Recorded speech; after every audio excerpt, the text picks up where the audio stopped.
Cumprimento os irmãos da paz do Senhor. Os irmãos podem se assentar, por favor.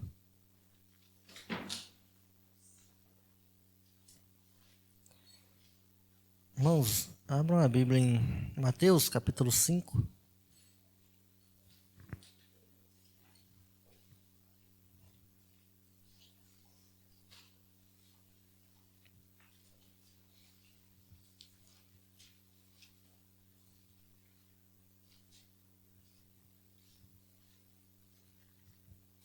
A gente falou na aula passada sobre o chamado dos discípulos.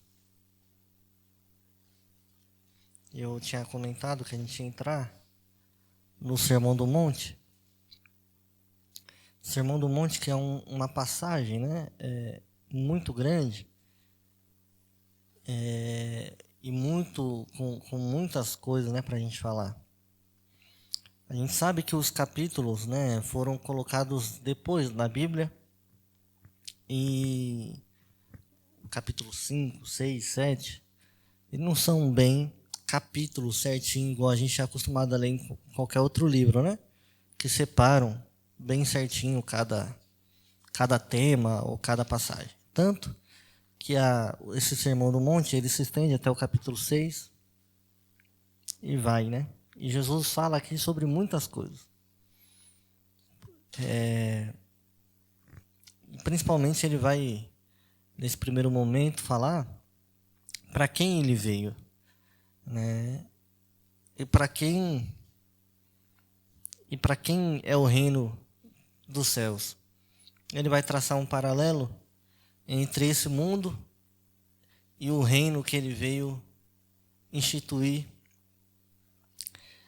E então a gente provavelmente vai ficar nessa passagem algumas quartas-feiras, não sei quantas, o quanto Deus permitir, porque a gente vai ter bastante coisa para falar. Aqui Jesus ele ensina muita coisa para a gente, mas ao primeiro momento a gente vai ler do capítulo 5, versículo de número 1, até o versículo de número 12. Amém? Todos acharam? A palavra de Deus diz o seguinte: quando viu as multidões, Jesus subiu ao monte. Havendo-se sentado, seus discípulos se aproximaram. E ele começou a ensinar-lhes, dizendo: bem-aventurado os pobres em espírito, pois deles é o reino do céu. Bem-aventurado os que choram, pois serão consolados. Bem-aventurado os humildes, pois herdarão a terra. Bem-aventurados os que têm fome e sede de justiça, pois serão saciados. Bem-aventurados os misericordiosos, pois alcançarão misericórdia. Bem-aventurado os limpos de coração, pois verão a Deus. Bem-aventurado os pacificadores, pois serão chamados filhos de Deus. Bem-aventurados os perseguidos por causa da justiça, pois deles é o reino do céu. Bem-aventurados sois quando vos insultarem, perseguirem e mentindo, disserem todo o mal contra vós por minha causa. Alegrai-vos e exultai, pois a vossa recompensa no céu é grande, porque assim perseguiram os profetas que viveram antes de nós. Amém? Então a gente vai falar um pouco. Creio que esse hoje não será tão extenso, mas a gente vai poder se aprofundar melhor nas próximas quarta-feiras. O Sermão do Monte é um momento muito importante dos evangelhos, e principalmente do Evangelho de Mateus, que mostra que Jesus ele não veio somente para repetir ou fazer a lei, mas também para levar a um sentido mais profundo.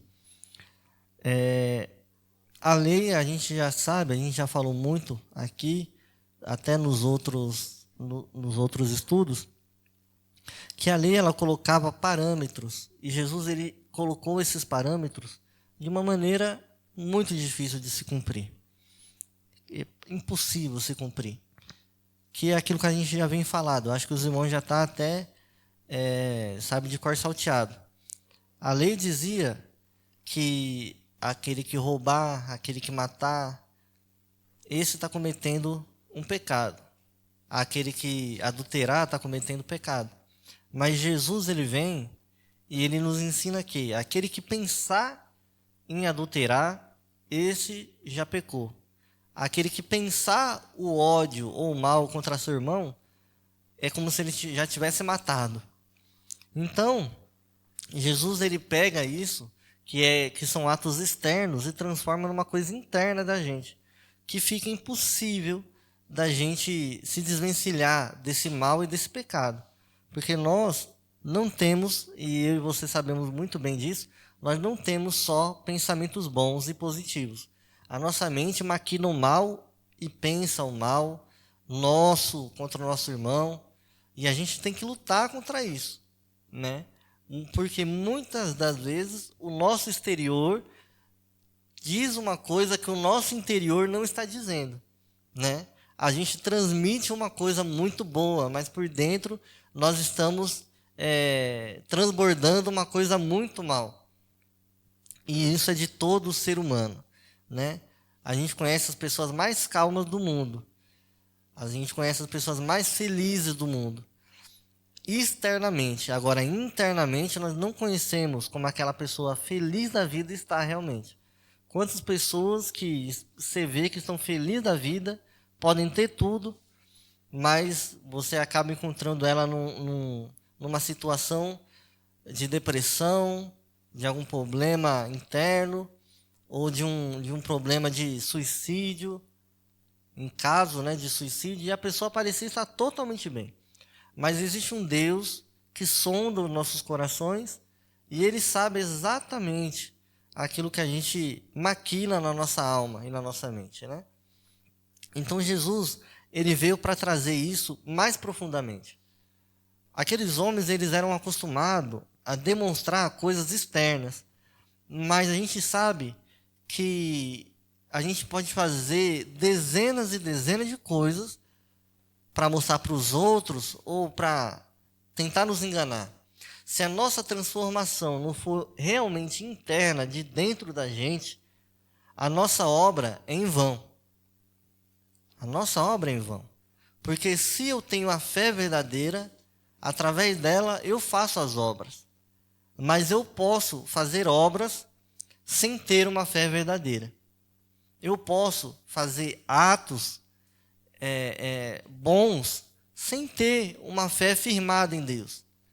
Eu posso ser um bom filho, eu posso ser uma pessoa legal aqui na igreja, eu posso ser um irmão bom para vocês, mas internamente eu posso ser totalmente ao contrário daquilo que eu aparento ser. Agora, quando eu sou realmente transformado, eu sou todas essas outras coisas, por consequência. Então, Deus ele conhece o nosso coração. E a ideia central, né, que o reino de Deus, ele funciona não da maneira do mundo, mas ele funciona totalmente da maneira oposta. Se a gente entender que quando Jesus ele fala essas palavras, ele vai totalmente contrário com o que a gente poderia se dizer, que a gente poderia enumerar pessoas ou qualificar pessoas para assumir o reino dos céus, o reino de Deus, para ter essa dádiva. O que você quer dizer com isso, irmão Abraão? Se a gente fosse chamar pessoas para ir para o reino de Deus, sem a gente ter a concepção que nós temos, se a gente tiver a concepção do mundo, quem serão as pessoas que nós chamaríamos para ir para o céu? Quem é que será que a gente chamaria? A gente sabe quem é que Deus escolhe para ir morar no céu. Quem são esses? São os humildes, os que choram pelos pecados, os mansos, os misericordiosos, os puros, os pacificadores, os perseguidos por causa da justiça.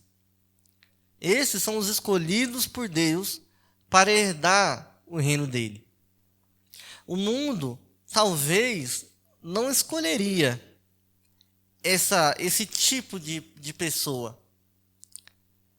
Porque o mundo não corre para você ser manso, nem humilde, nem chorar com os que choram, ou se arrepender dos seus pecados, ou você ser misericordioso. O mundo não é isso.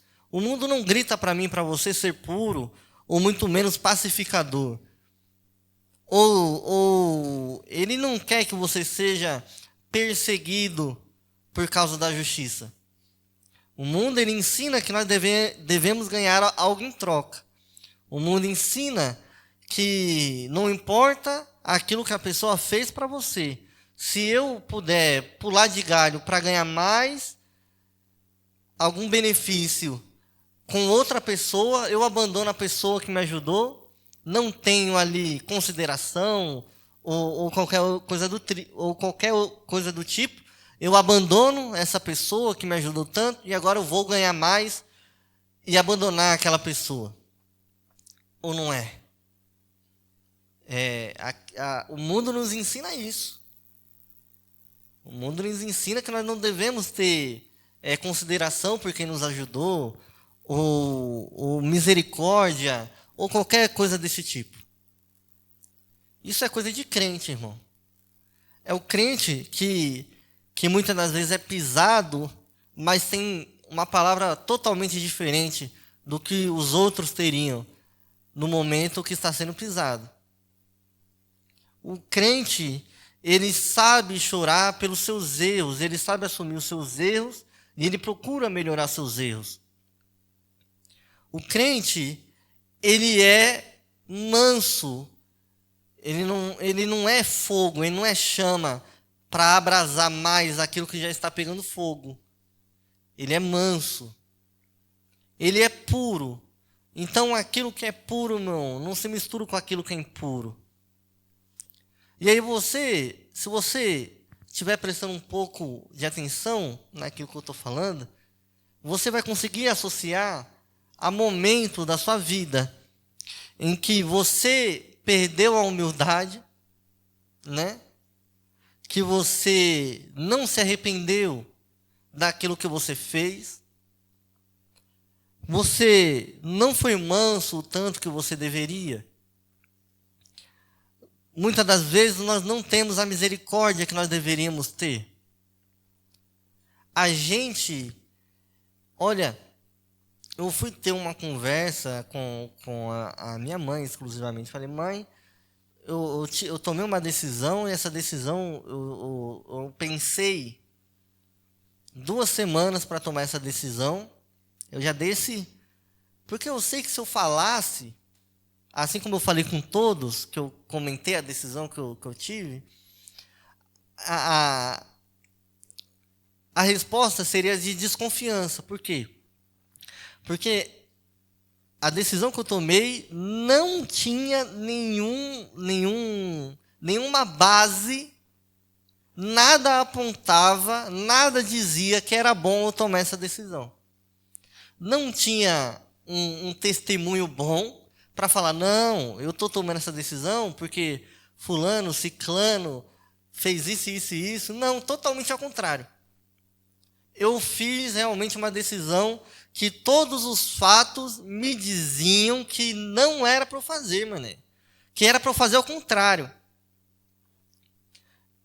E todo mundo que eu falei, falou, você tem que pensar direito, você tem que ver, não sei o que lá. Mas quando eu fui falar com a minha mãe, já depois de 2 semanas pedindo a Deus e orando a Deus, a resposta que eu tive foi, dê mais uma chance. Porque muitas das vezes a gente é a pessoa que quer ter mais uma chance.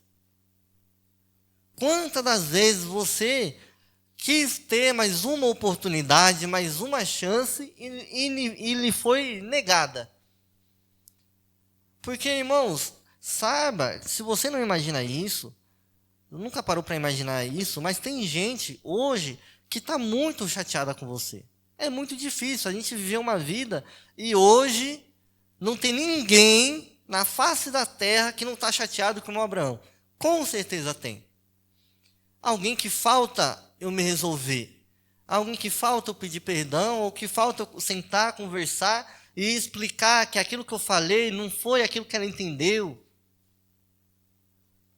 Tem. Então nós devemos ter, irmão, realmente uma visão diferente daquilo que o mundo inteiro vai dizer que é loucura.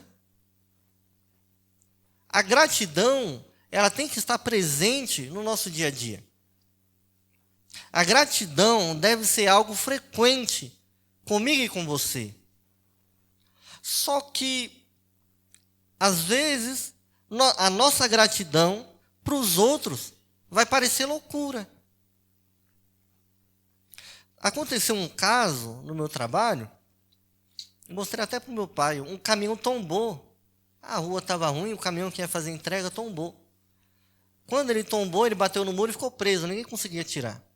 Na parte da frente, da onde a gente trabalha e da onde o caminhão tombou, tinha um rapaz com uma empilhadeira. E ele que foi lá levantar o caminhão, destombar o caminhão, praticamente, né, que ele tombou para o muro, estava inclinado. E aí, ele foi lá, ajudou e tudo mais. No final, o rapaz deu R$70 de caixinha. E aí, ele deu na frente de todo mundo, né? Um bocado de... Porque quando acontece essas coisas de acidente, aparece um bocado de gente, né? E aí, todo mundo, né? Falou, nossa, R$70 de caixinha. O cara já estava na empilhadeira, ele só foi lá e... Mas, aí um rapaz que nem é crente falou, mas ele foi justo. Porque o caminhão iria se perder. Iria acabar com o caminhão. Se ele tentasse sair com o caminhão ali de qualquer forma, iria arrancar a lateral inteira do caminhão. Ele foi justo. Ele iria gastar muito mais se não fosse o rapaz da empilhadeira. O que você quer dizer com isso, Mabrão? Você vê que é uma coisa tão lógica, tão boba. Só que o mundo vai dizer o seguinte, que esse homem que deu R$70 ainda saiu perdendo. Na visão de todos ali, ele poderia receber o benefício e não pagar nada. E não ter penalidade nenhuma. Ele poderia sair dali com os R$70 no bolso dele. Isso é egoísmo, é querer tudo para si, irmão. É querer, não entender o que o outro faz por você. Só que somente ele sabe o livramento que aquele homem deu para ele. Só que nós temos um costume de ouvir a voz do mundo, de ouvir aqueles que estão ao nosso redor, que não estão participando, que não estão sofrendo e também não estão ajudando.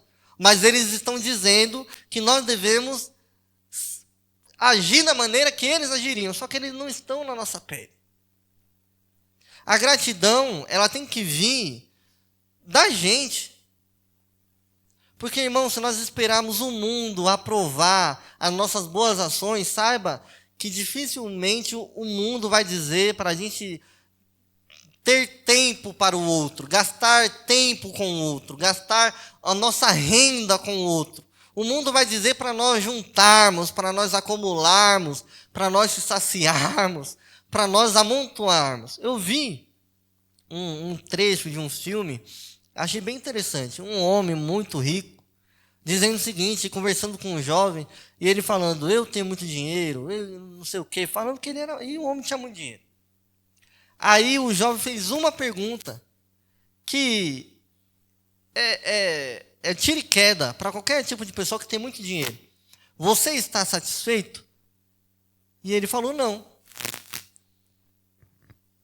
Não. Porque o dinheiro, irmão, o fato do dinheiro, ele não é mal. O dinheiro, você vai na nota de 10, de 100, de 200, ou você vai na sua conta com um bocado de númerozinho, aquilo ali não tem nada, irmão. Mas ele traz sobre o ser humano e ele aguça a soberba, e ele aguça o ego, e ele aumenta a prepotência do ser humano num nível que você não consegue imaginar. Que isso cai sobre mim e sobre você se nós não tivermos cuidado. Mas isso, o dinheiro para nós é muito distante, não é, irmão? A gente se tornar rico, eu creio que para todos nós aqui, é uma realidade, né, meu irmão? Muito complicada, né? Então é difícil de a gente imaginar. Só que o ser humano não precisa de uma grande quantia de dinheiro para se achar melhor do que ninguém. Basta somente ele ganhar 200 ou 300 reais do que o seu colega de trabalho, que ele já é o cara e o outro não é um nada. Ou você nunca viu isso acontecer? Ele ganha mixaria a mais do que o outro. Ele está andando de carro e o outro está andando de ônibus. O outro está andando de a pé e o outro está andando de bicicleta. Mas o ser humano é levado a se achar melhor e maior do que o outro. Mas saiba, irmão, que o reino do céu não é para isso. Jesus ele veio trazer para isso.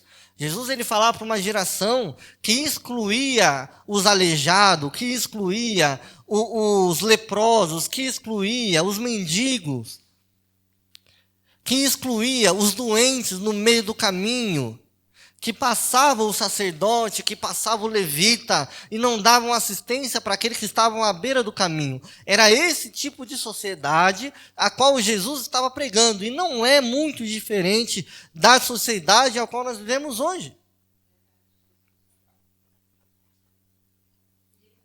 Então, Jesus ele vai falar para esse tipo de gente. Vai falar para fariseus que estavam no culto de quarta-feira e se achavam melhor do que aqueles que não estavam. Se achavam mais santos ou mais fortes.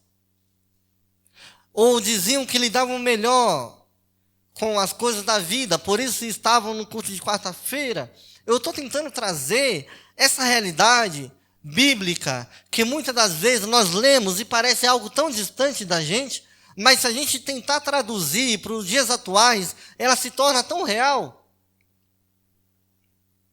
Era para, talvez, homens que falavam nas sinagogas e se achavam os caras, e que falavam 1 hora ali na sinagoga, e liam na sinagoga, e se achavam muito melhor do que os outros que não liam. Ou para aqueles que tinham dons, ou para aqueles que oravam nas praças em bom e alta voz e tom, para que todos ouvissem. Era para esse tipo de gente que Jesus estava falando. E Jesus especificamente vai trazer para os seus discípulos o tipo de gente que eles não deveriam ser. Não sejam humildes. Chorem pelos seus pecados e chorem pelos outros. Sejam mansos, sejam misericordiosos, sejam puros, sejam pacificadores. E o mais interessante é que Jesus vai dizer: alegrai-vos e exultai, pois a vossa recompensa no céu é grande, porque assim perseguiram os profetas que viveram antes de vós.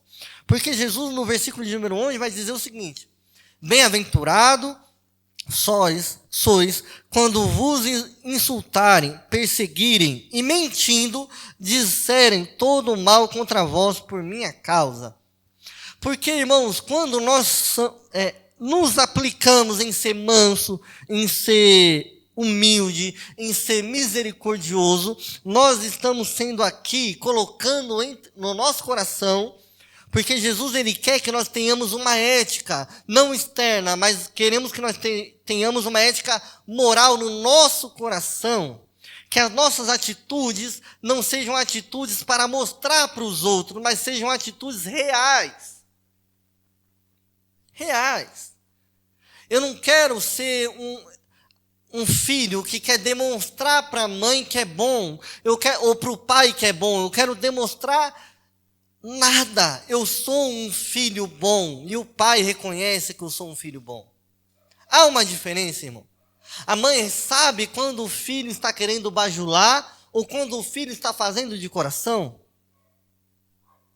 O nosso Deus sabe quando o nosso serviço aqui na igreja é um serviço feito de coração ou quando é um serviço feito porque eu tenho que cumprir a cota, eu tenho que cumprir o calendário, eu tenho que cumprir ali o cronograma que foi colocado no grupo ou na igreja. Deus conhece o nosso coração. E, irmãos, eu estou pregando aqui para a gente que já tem esse coração transformado. Eu estou pregando aqui com alegria. Eu estou pregando aqui com gozo, com vontade. Posso não estar no meu auge físico. Falei para minha mãe hoje que eu estava cansado. Não tive o tempo necessário que eu queria para me aprofundar ainda mais nessa palavra. Falei tudo isso para minha mãe. Mas eu não estou aqui para cumprir um cronograma, porque na quarta-feira tem que ter um ensino. Os irmãos me conhecem bem. Eu falo até onde der para eu falar. Se acabou o azeite da botija, irmão, pode ser 8h40, eu entrego. Porque Deus sonda o nosso coração. Por que você está na porta? Por que você serve a água? Por que você cumprimenta o seu irmão? O porquê de tudo que nós estamos fazendo? O porquê que você está aqui hoje? É para você alegrar sua mãe, é para você alegrar eu, é para você alegrar seu pastor ou sua pastora, para você alegrar seu líder, ou porque você não tinha nada melhor para fazer? Será que isso é um desejo legítimo de nós estarmos na casa de Deus? Será que é legítimo? Eu lendo isso aqui, irmão, eu entendo que nós não podemos fazer nada por obrigação. Então, irmão Abraão, quer dizer que se eu não tenho que fazer nada por obrigação, então quer dizer que eu me sinto obrigado, ou não seja bom essa palavra talvez não seja tão boa, mas se eu não me sinto tão contente em fazer a obra que Deus colocou na minha mão, eu devo entregá-la. Aí, irmãos, você acha que isso é atitude de crente? Pensa aí com você. Será que isso é atitude de crente? Um crente que reconhece que não está sendo legítimo as suas ações. O que ele deve fazer? Ele deve abandonar as suas ações, abandonar o seu propósito, o seu chamado, ou ele deve transformar o seu pensamento? O que um crente legítimo faz, irmão? Se nós levássemos isso para a nossa vida e para aquilo que o mundo pensa, porque o paralelo que Jesus coloca é o reino do mundo e o reino de Deus. Então nós descobrimos o nosso pecado. Então agora que eu descobri o meu pecado, ou que eu cometi um pecado, meu pecado foi exposto, então agora eu abandono tudo aquilo que Deus colocou na minha mão. Agora eu deixo ir, colocar eu mesmo, eu deixo ir o ensino de quarta-feira, entrego, porque eu não sou mais capacitado, eu não sou aquilo que Paulo vai dizer a Timóteo, um obreiro irrepreensível. Agora eu entrego também a mocidade, porque eu não sou mais capacitado para liderar na mocidade. Agora eu entrego. Agora eu entrego tudo. Agora eu que tinha uma vida de oração, agora não adianta eu orar porque eu estou em pecado. Agora não adianta mais eu vir aos cultos porque eu estou em pecado. Então agora nós abandonamos tudo. Agora nós abandonamos tudo. Agora deixa a banda voar. Agora se acabou. Agora não adianta mais. Esse é o pensamento do mundo. Esse é o pensamento do mundo.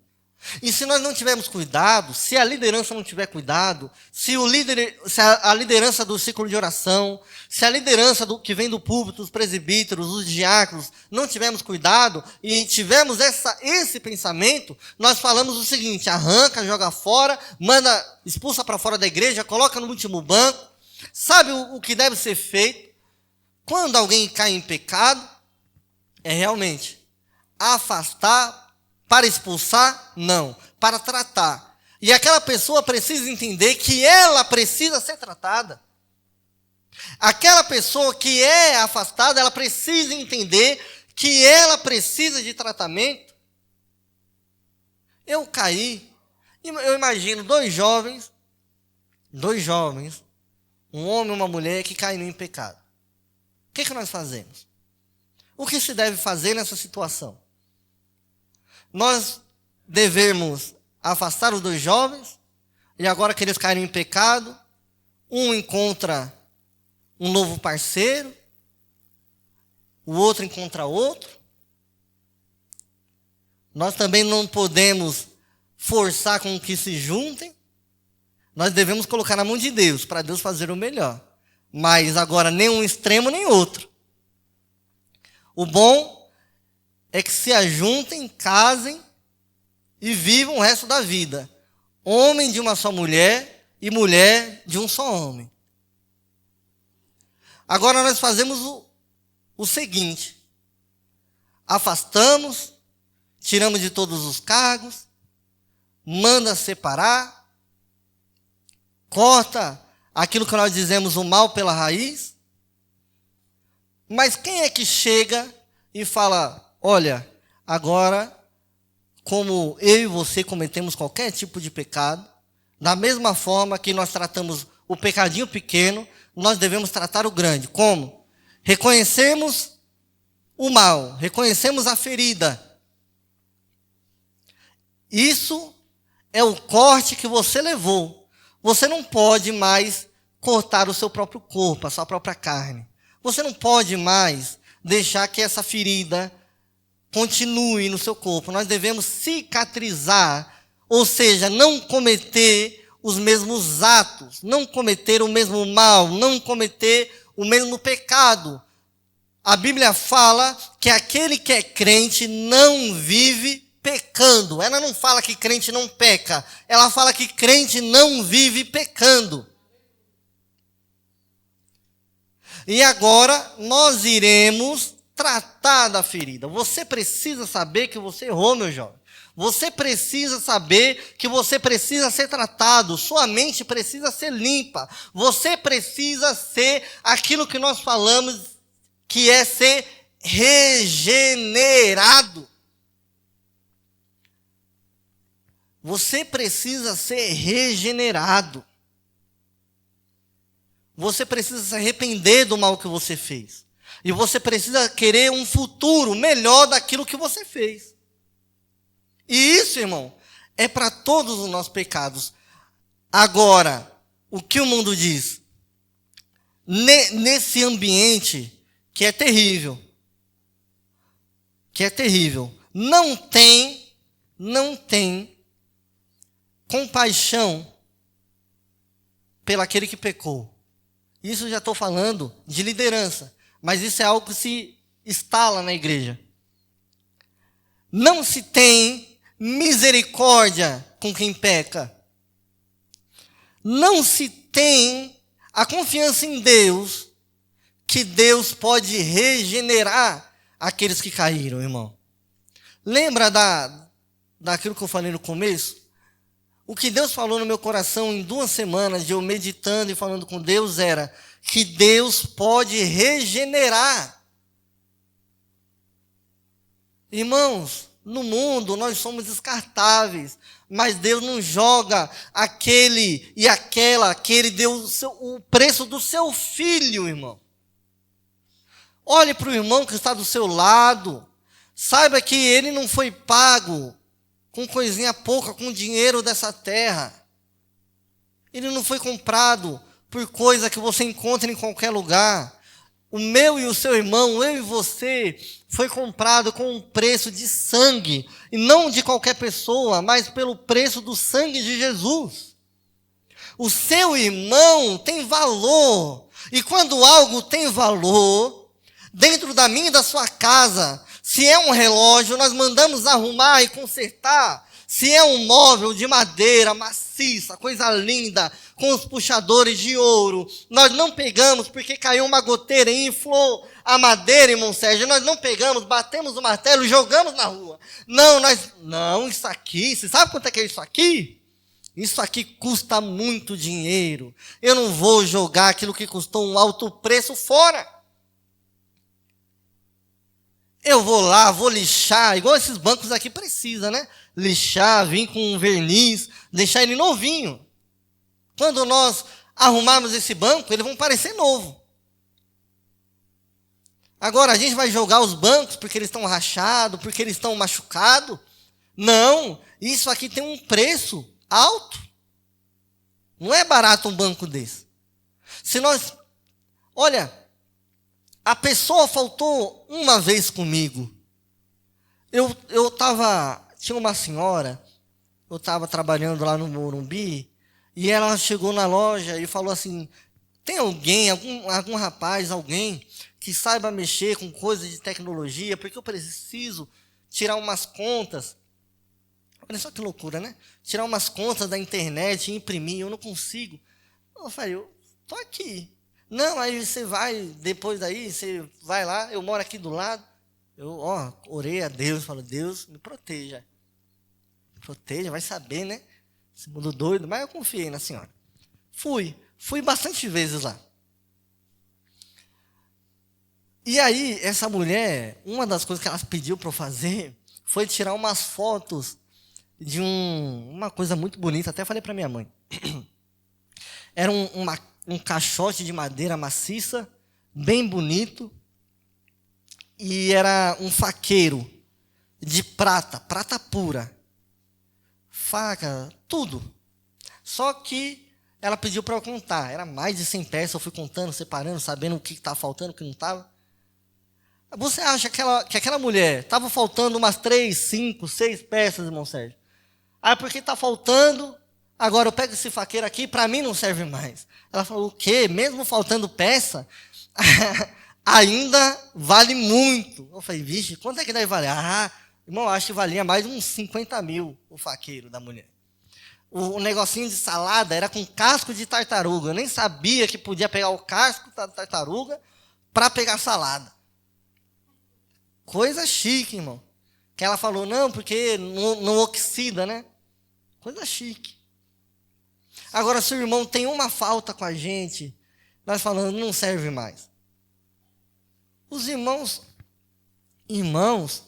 se você parar para me contar, e eu parar para contar para você, nós já fomos perseguidos, nós já fomos falar, irmão, já fui chamado de Judas.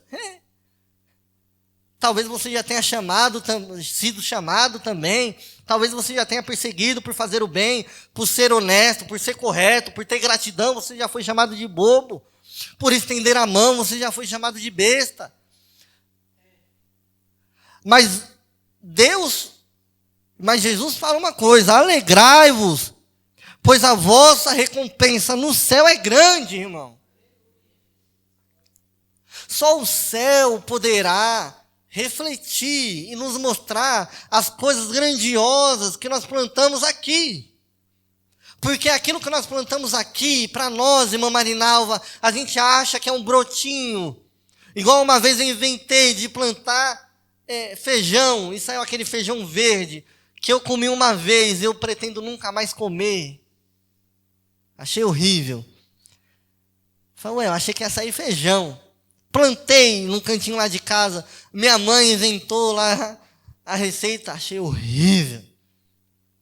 Nós achamos que essas coisinhas que nós vamos fazendo, essa gratidão, essa humildade que nós temos, o amor para com o nosso irmão, a mão servida que nós temos, a união que a pastora falou, o ajuntamento para comprar uma escada para a igreja, nós achamos que aqui nessa terra não é nada.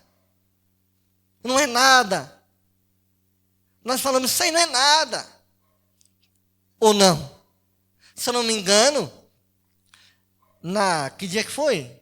No domingo, o irmão Sérgio falou, irmão, isso aí pra gente não é nada. Se eu não me engano, o irmão Sérgio falou, isso para nós não é nada. E não é. Sabe por que não é nada? Não estou dizendo que é o pensamento, foi o pensamento do irmão Sérgio, né? Mas para nós não é nada, Daiane, porque não traz retorno para nós. Não traz retorno, então para nós não é nada. Para nós, o que é grande, o que é demais, é aquilo que nessa terra traz retorno. Mas saiba, irmão, que coisa grande, a maior coisa, a mais top, um carro que você pode ganhar, sabe? Aquele baixo investimento e alto retorno aqui nessa terra. Sabe, você comprar uma Mega Sena e ganhar 100 milhões de reais, não vai se comparar com a plantaçãozinha que você plantou nessa terra e você colheu no céu, irmão. Não vai se comparar. Talvez para mim, para você é loucura. Mas sabe por quê? Porque aqui nessa terra nós temos 70, 80 anos para desfrutar de qualquer grandiosidade que eu e você ganharemos aqui nessa terra. Mas lá no céu, esse brotinho, esse carocinho de nada que nós fizemos aqui na terra para colhermos no céu, aí nós iremos se alimentar e regozijar da nossa coroa pela eternidade, irmão.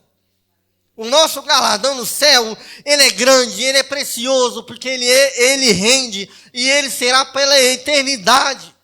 Ele não vai se esgotar, ele não vai se acabar. Não é o pneu do seu carro que a cada 2 anos você tem que trocar.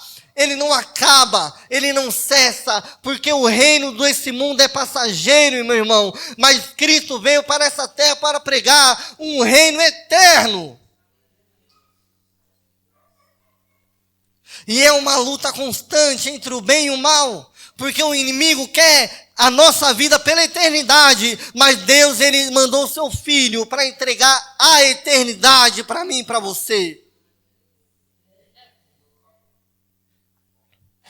Ele é, irmão, ele é, ele não era, ele não se acabou, ele ainda continua sendo o tudo.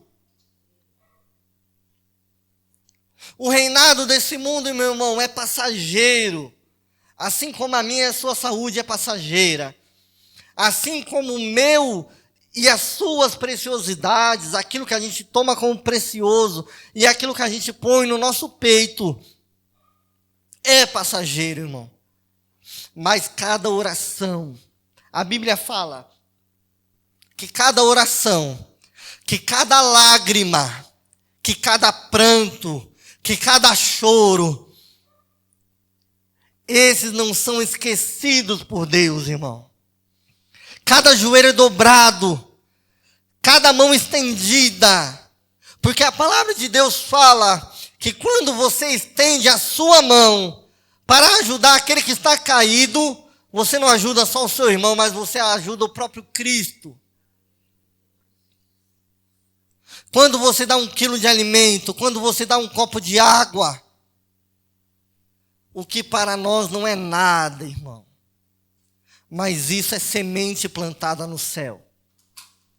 E o mundo vai dizer que nós não devemos plantar no reino de Deus.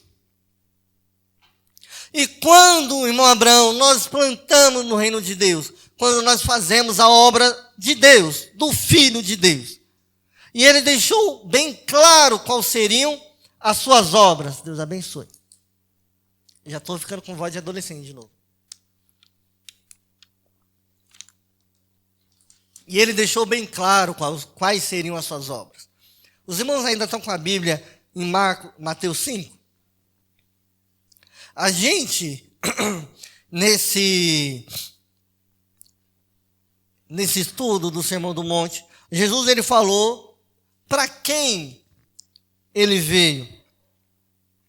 As intenções, os desejos, as motivações, os pensamentos dos filhos de Deus, como devem ser. Aí, eu não vou ler nada, mas eu quero que os irmãos acompanhem comigo. Talvez algum dos irmãos vai estar diferente, né? Jesus ele vai tratar, aqui em Mateus 5, vai falar sobre aquela palavra conhecida, o sal da terra e a luz do mundo. Os irmãos tem aí na Bíblia dos irmãos, ali, o subtítulo. Depois ele vai falar que ele é a lei, né? Jesus é a lei. Aí a gente vai um pouquinho mais para frente, Jesus vai falar sobre o homicídio, vai falar sobre o adultério, vai falar sobre juramentos, vai falar sobre amor aos inimigos. Vai falar sobre, aí no capítulo de número 6, talvez os irmãos estejam um pouquinho diferente, né? Isso aí eu vou até ler, capítulo 6, só o versículo de número 1. Cuidado para não praticardes boas obras diante dos homens, a fim de serdes vistos por eles. Do contrário, não tereis recompensa do vosso Pai que está no céu, irmão. O mundo, ele quer mostrar que está fazendo. Ele quer dar com uma mão para que a outra veja.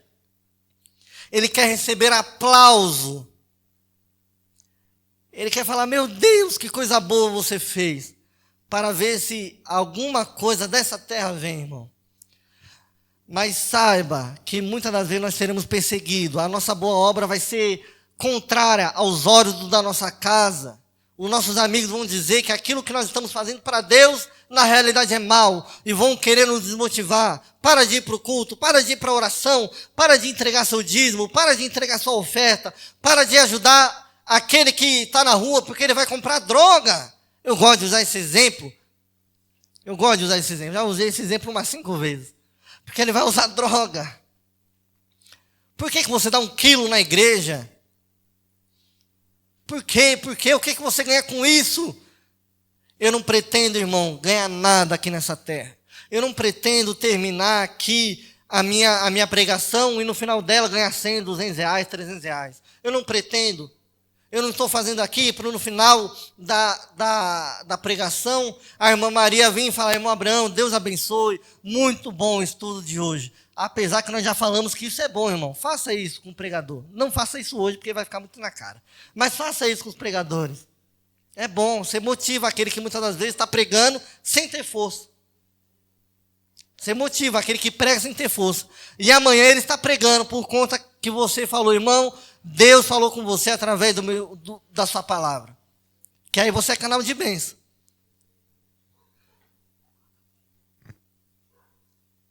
O reino de Deus, ele sonda as nossas intenções, os nossos desejos, as nossas motivações e os nossos pensamentos. Teve um homem que eu estava falando com ele, ele falou, Abraão, olha, eu falei que ia ser rápido, ó. Já é 9h20, vou terminar. Ele falou, Abraão, mas lá na igreja, quando vai um pregador, quanto é que vocês dão? Falei, irmão, a gente não estipula preço, não. E aí eu vi que ele já estava querendo cavar alguma coisa, e eu falei, e se cobrar, a gente não chama. Por quê, irmão? Se cobrar, então agora é uma base de troca. Então eu estou lhe dando algo para você trazer algo. Não. Porque qualquer tipo de oferta que é dada para alguém tem que partir do bom coração, da boa vontade, da gratidão da igreja. Agora, a partir do momento que fala, não, eu só vou se for 200 reais. Aí, irmão, você não está vindo aqui para pegar o evangelho, você está vindo aqui por causa de 200 reais. E Deus sonda, irmão. Ele pode estar pregando aonde quer que ele esteja, irmão. Ele pode estar pregando uma igreja 200 vezes maior do que essa, Daiane. Pode. Ele pode. Mas naquele grande dia, o livro irá se abrir. E eu tenho certeza que no livro das obras terá. Você fez isso, isso e isso. Mas a motivação foi essa. Você fez. Mas você fez para ser famoso. Vamos colocar um exemplo. Você fez para ganhar tanto. Você fez. Mas você ganhou isso, isso, isso. Você recebeu o seu galardão na terra. Você não tem galardão no céu. Você não tem espaço no céu. Irmão, nós devemos granjear espaço no céu. Almas para não chegar no altar e falar, ontem eu preguei e 10, 20, 30 pessoas vieram aos pés de Jesus. Talvez eu pregue e nunca saiba ninguém que se converteu pela minha pregação. Mas vai chegar lá no céu, aí vai chegar lá no céu, irmão Abraão, e Deus, eu tenho certeza que ele vai falar, ó, pela sua pregação, gente que eu nem imaginei, gente que eu nem me lembrava. Eu sei de uma pessoa, a única pessoa que eu sei, duas. Era o irmão Leonel, que ele falou que ele veio na igreja, e eu li uma palavra e Deus falou com ele, né, mãe? O irmão Leonel, e eu nem sei se ele ainda está crente. O irmão Laudemir. Só. De resto, foi essas duas pessoas que eu sei que através da minha palavra, eles vieram para Jesus, ou voltaram para Jesus. E só. Mas, talvez naquele grande dia, quando se abrir o livro, terá surpresa, irmão. E você queira, irmão, que tenha surpresa. Que nós chegamos no céu sem saber, meu Deus, será, irmã Maria, que Deus viu minha oração? Será que eu vou receber galardão por aquilo que eu fiz? Irmão, vai ser coisa grande, porque nós receberemos sem esperar nada. E eu creio que quem tem esse coração, irmão, vai chegar no céu e vai falar, meu Deus, que coisa linda, nossa, que coisa sensacional, e vai ser aquela surpresa, igual quando você dá um presente para uma criança, ela fica pulando, pulando, pulando. Aí você fala assim, calma que tem mais. Aí a criança só falta morrer. Irmão, eu quero que seja assim no céu. Será que é pecado querer que seja assim no céu? Falou aqui, ó, entre as portas, mas antes de entrar, aqui tem galardão, aqui tem coroa, agora toma posse das tuas obras, agora aqui toma posse daquilo que você granjeou, aqui está o galardão pelas tuas almas que você batalhou, aqui está o galardão pela sua misericórdia, aqui está o galardão pelo teu sofrimento ali na terra, eis aqui o teu galardão. Agora sim, entra as portas, entrai pelas portas, irmãos, coisa grandiosa será aquele grande dia para nós, meus irmãos. Tantos como a areia da praia, todo mundo ali, ó, alegre, contente, ninguém triste, ninguém ali pensando, meu Deus, ai, fulano ficou para trás, porque olha, o julgamento foi correto, o julgamento foi justo, não houve julgamento com injustiça, aqui não teve julgamento com injustiça, aqueles que estão aqui foram aqueles que Deus determinou e permitiu que estivessem aqui, segundo as suas obras, segundo a sua fé, segundo o seu coração. Não haverá ali, mas será que fulano merecia realmente ir para o inferno? Não, porque eles passarão por um julgamento justo, irmão. Não haverá sombra de dúvida nem de variação. O reino de Deus não é semelhante ao reino do mundo, não, irmão. Que comete injustiça, que comete maldade, que o justo é preso injustamente, que um homem é condenado pelo pecado de outro, não. O reino de Deus, meu irmão, não é semelhante ao reino do mundo. Nós devemos lutar contra nós mesmos para sairmos do reinado do mundo e entrarmos no reinado de Deus. Amém? Glória a Deus. E aí na próxima quarta-feira nós iremos adentrar realmente mais profundo no Sermão do Monte, que tem muita coisa para a gente falar. Jesus vai falar sobre jejum, sobre as riquezas e as preocupações desse mundo, sobre o juízo precipitado, a preocupação. Então saiba que as próximas quarta-feiras vai ser boa, viu, irmão? Então não perca, tá bom? Deus abençoe.